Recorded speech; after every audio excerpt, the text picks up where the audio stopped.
Ecos del mañana, la inteligencia artificial en la medicina.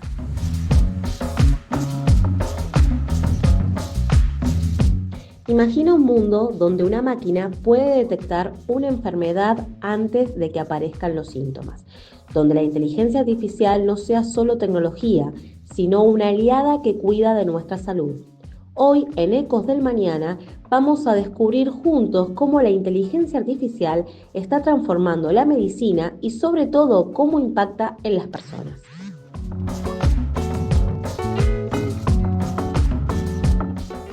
Bienvenidos a Ecos del Mañana, el espacio donde el interés colectivo, la cultura general y la vida cotidiana se encuentran para contar historias que nos conectan a todos.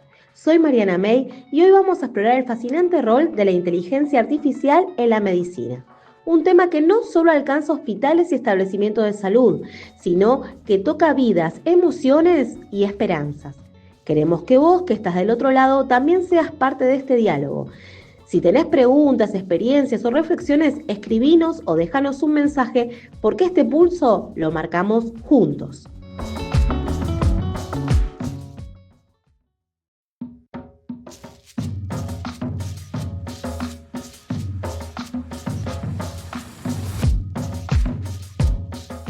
Ecos del mañana, la inteligencia artificial en la medicina.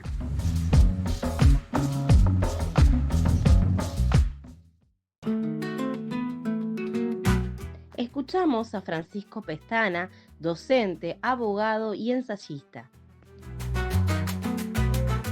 Las innovaciones que están en inteligencia artificial aplicables a la salud tienen que ver básicamente, primero, con la capacidad, velocidad de procesamiento de los datos, pero también se está utilizando inteligencia artificial para coadyuvar a distintas intervenciones quirúrgicas ya sobre los cuerpos.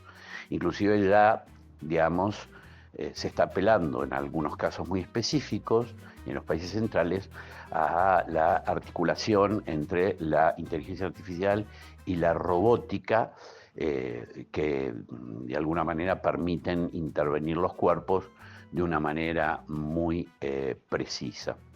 En cuanto a las posibilidades futuras, obviamente, las computadoras cuánticas basadas en la física cuántica van a aportar también cuestiones que tienen que ver con el tratamiento a partir de la utilización del recurso de partículas subatómicas que permiten realizar ciertas operaciones que tradicionalmente los seres humanos no podríamos hacer. Pero como eso está en un estado todavía de experimentación, aunque algunos usos cuánticos son utilizados ya hace rato, yo diría que las que te mencioné al principio de esta respuesta serían las aplicaciones más efectivas.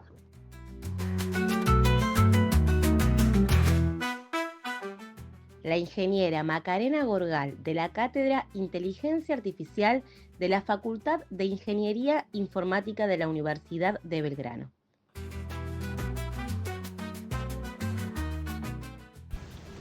Las innovaciones en inteligencia artificial están transformando realmente y profundamente la atención médica en Argentina.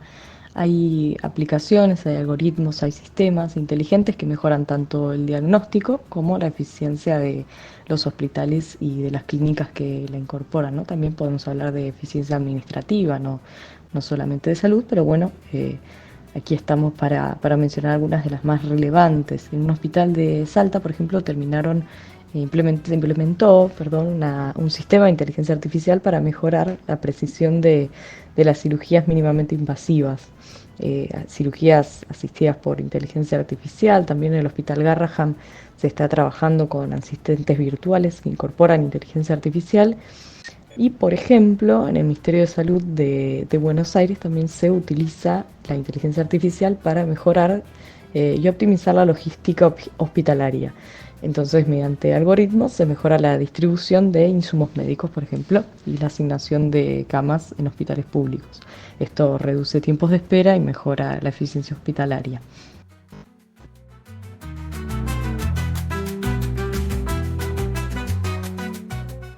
La opinión de Pablo Tigani, abogado. Sin duda el futuro es un futuro muy importante. Yo creo que depende de la dinámica que tenga esto, ¿no? Que yo creo que de todos modos va a ser una dinámica importante. En la medida que hoy la inteligencia artificial está, según Acemoglu y Robinson, que son los que ganaron el Premio Nobel de Economía y que han investigado mucho de inteligencia artificial. Yo también, si querés, después te doy algunos papers que escribí yo sobre inteligencia artificial. Están muy enfocados todos con un criterio economicista, es decir, cómo reemplazamos gente para mejorar los costos, ¿no? Con un criterio corporativo que en algunas áreas puede ser eficaz, pero no en todas. Por supuesto, en todo lo que tiene que ver con lo social, en lo que tiene que ver con lo humano, me parece que el criterio tiene que ser diferente.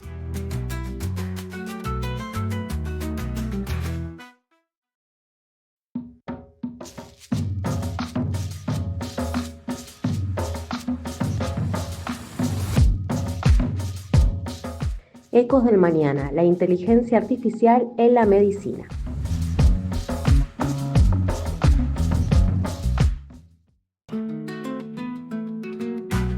¿Qué desafíos y oportunidades surgen al considerar el futuro de la salud y la inteligencia artificial? Charlamos con Pablo Tigani, economista y politólogo argentino, con un doctorado en Ciencias Políticas de la Universidad de Belgrano, sobre inteligencia artificial y salud.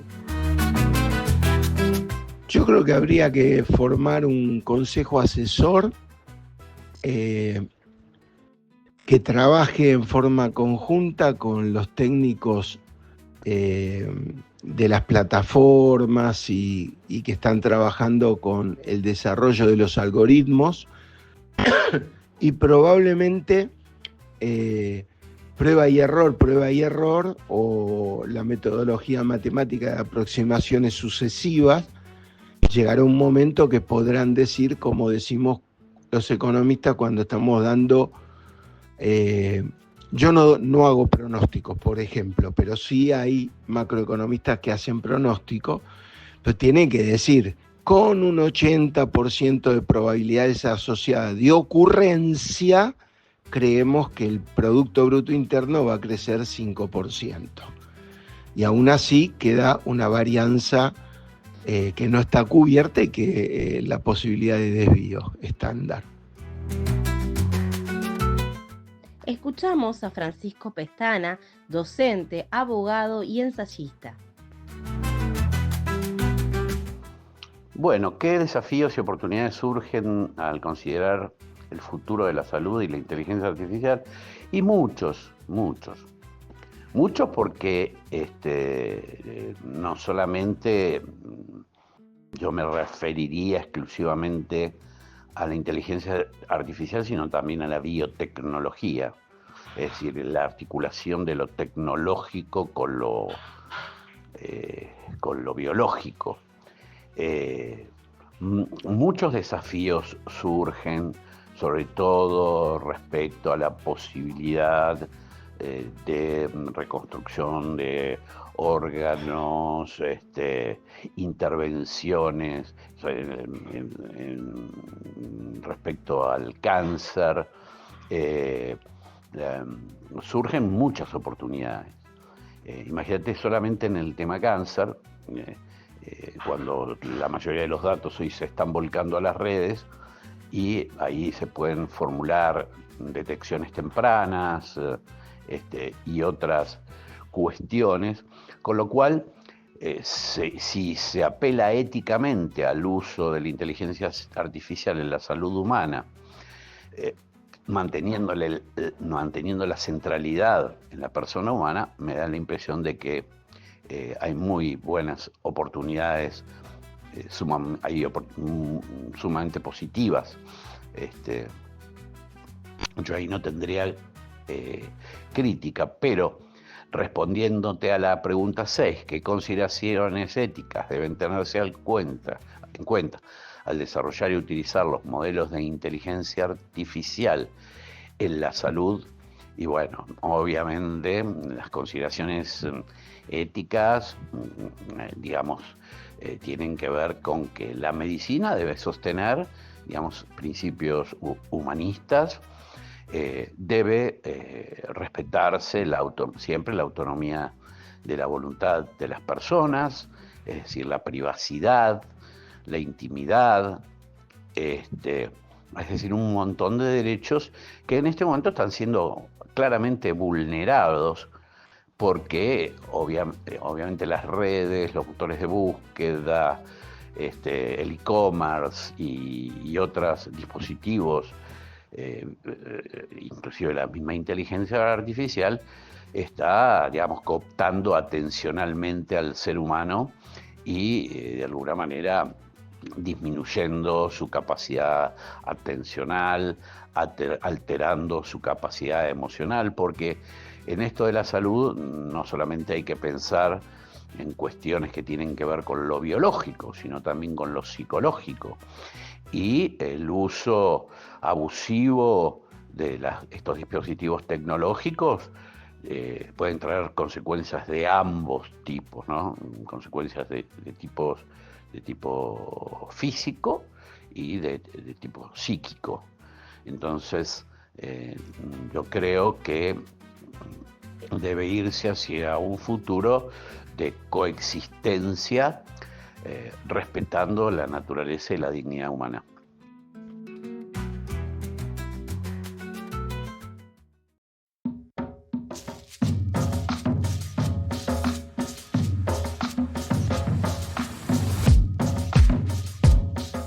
Ecos del Mañana, la inteligencia artificial en la medicina.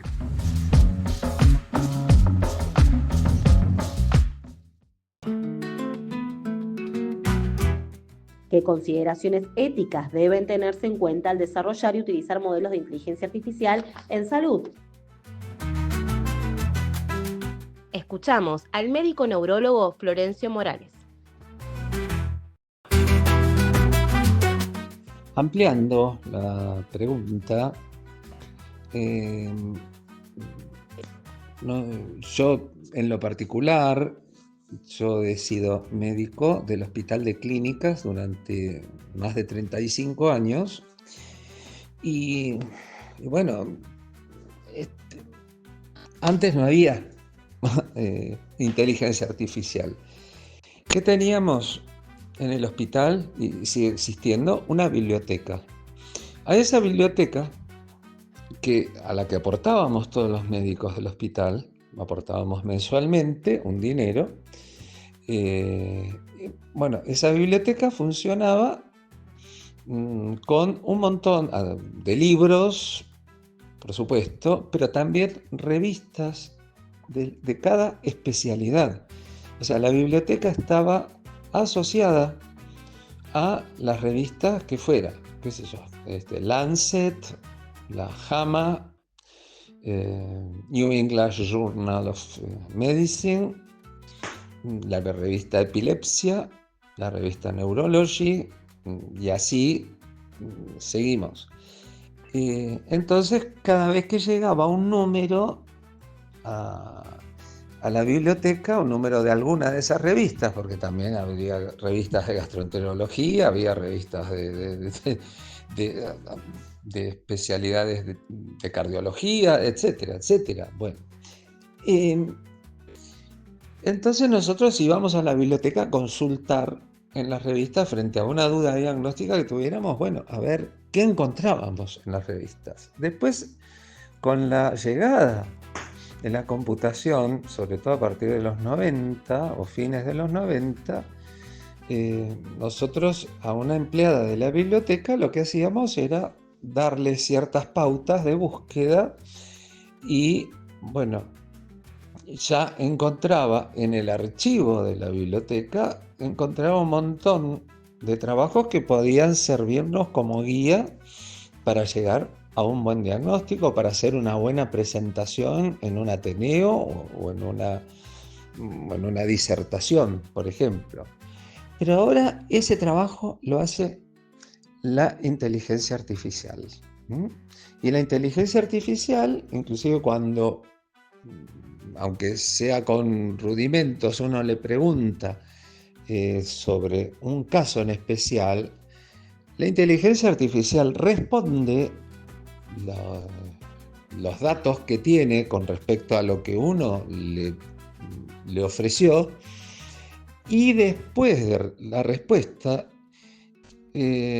nos muestra cuáles fueron las notas científicas en las que basó las respuestas. Entonces uno puede entrar a esa nota como a cualquier enlace de internet, uno entra a esa nota y también puede leer en extenso, bueno, cómo fue la investigación por la cual llegaron a esa conclusión.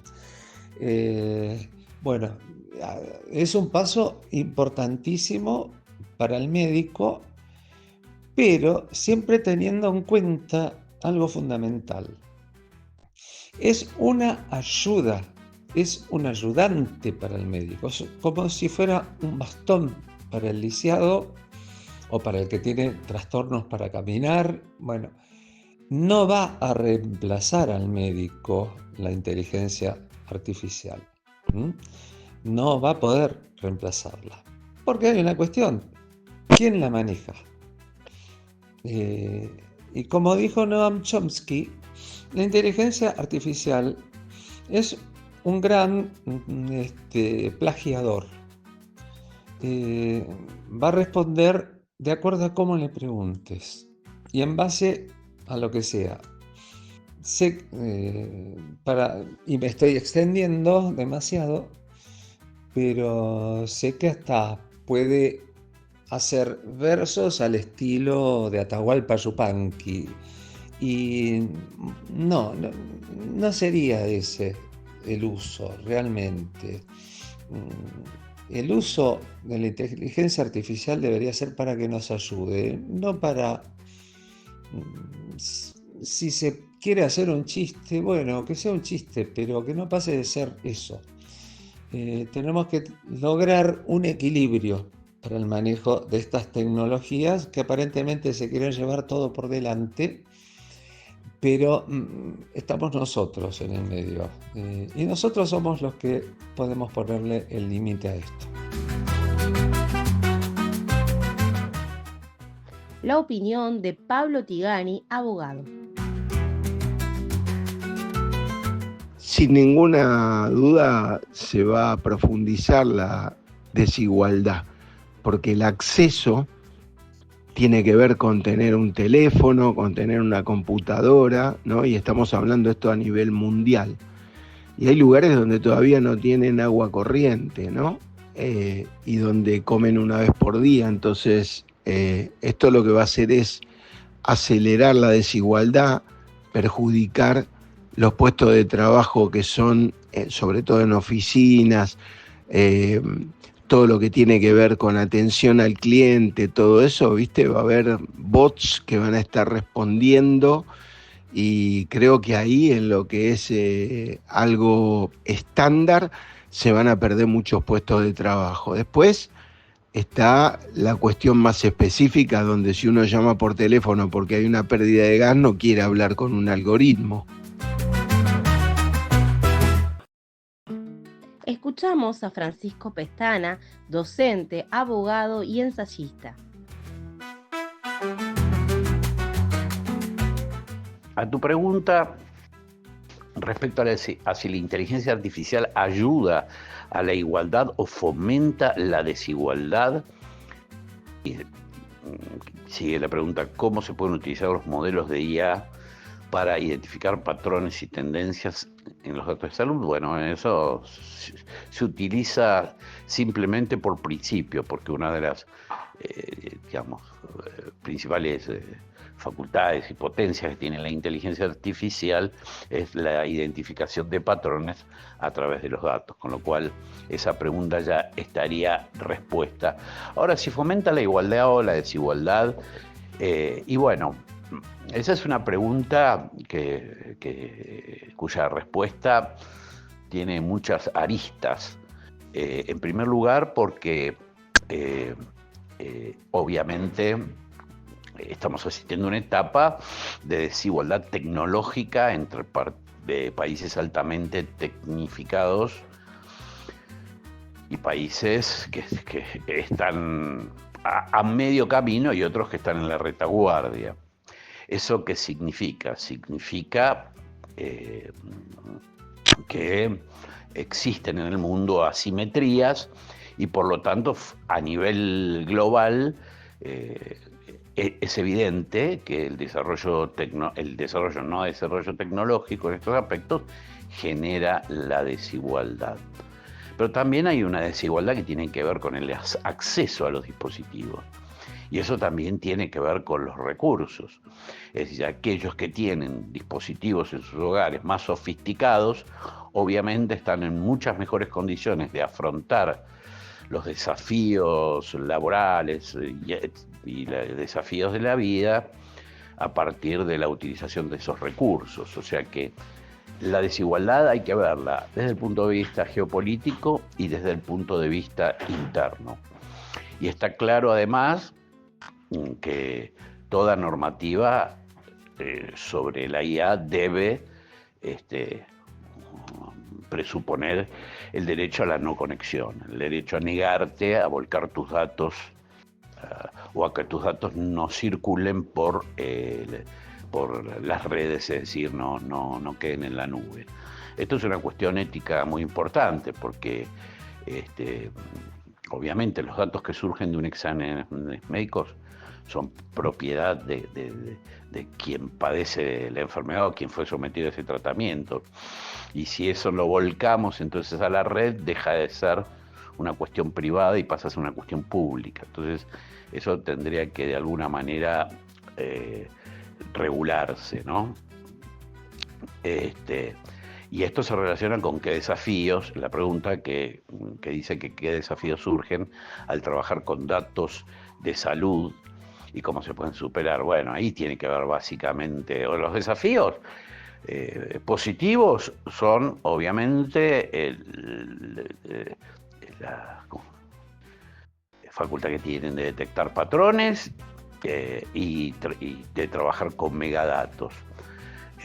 Los desafíos éticos tienen que ver con la privacidad, tienen que ver con la voluntad, es decir, tienen que ver con derechos humanos esenciales, con lo cual los desafíos fundamentalmente van a ser éticos. La pregunta que se hacen muchos tecnólogos es si es posible, si resulta posible dotar a la inteligencia artificial de principios éticos, porque en este momento, más allá de lo que se piense, esta cuestión no está del todo controlada. De hecho, además, existen sesgos que son de alguna manera patrones que se incorporan al diseño y elaboración de algoritmos y que de alguna manera determinan cuestiones parciales. Por ejemplo, bueno, está cambiando, pero al principio, si vos le pedías a una inteligencia artificial una imagen de un ser humano, era un blanco, rubio, del norte. Es decir, ¿por qué? Porque obviamente quienes programaban y diseñaban eran personas vinculadas a esas culturas, a esas etnias, etc. O sea, acá lo que hay que trabajar y que también construye desigualdades son los sesgos, ¿no? Los sesgos. Y aparte de los desafíos, también que para los profesionales es que de alguna manera sostengan un pensamiento crítico respecto, digamos, a la no falibilidad o no infalibilidad de las máquinas, ¿no? Se suele poner en la ciencia a veces un sesgo de infalibilidad, parecería que la ciencia es infalible y sin embargo es falible. Y obviamente también sucede con las computadoras y las inteligencias artificiales, que a veces inclusive alucinan, como se le dice en la jerga computacional.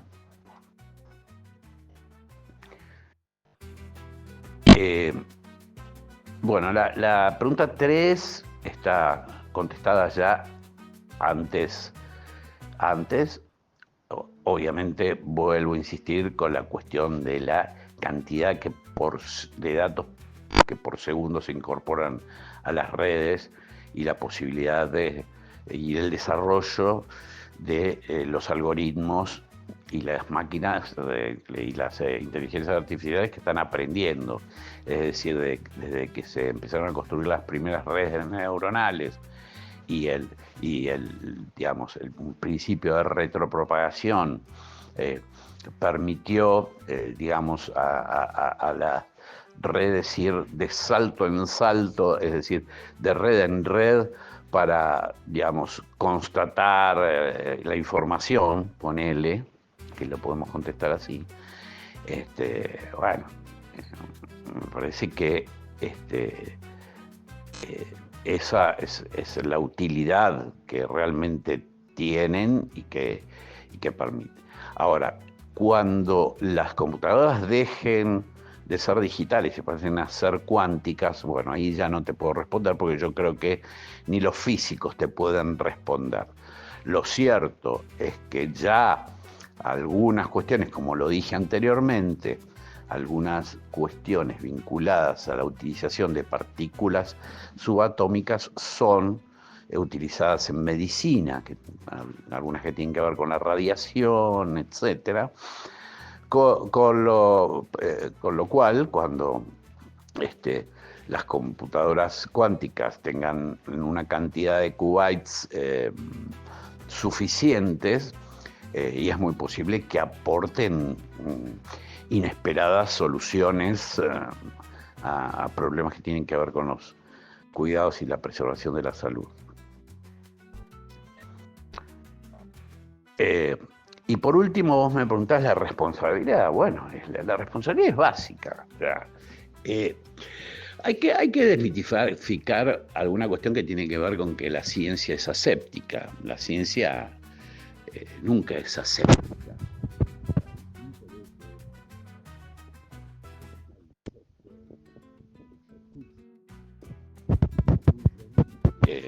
Determinan, la vinculación del ser humano, con sus propias investigaciones. Por lo tanto, más allá de que para mí esas determinaciones son muy difíciles de romper, claramente para que esto no suceda hay que crear o generar comités, es decir, equipos grupales interdisciplinarios que de alguna manera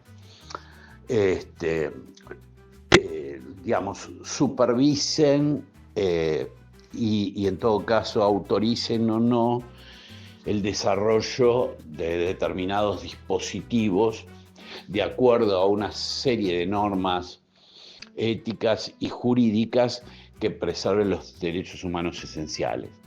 Es decir, no puede dejarse a la libertad absoluta a los desarrolladores y menos aún a las empresas, que son empresas gigantescas.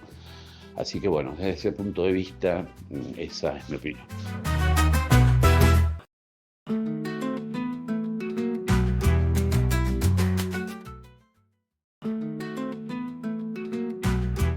Escuchar estas experiencias nos recuerda que detrás de cada algoritmo hay personas, emociones y vidas en juego.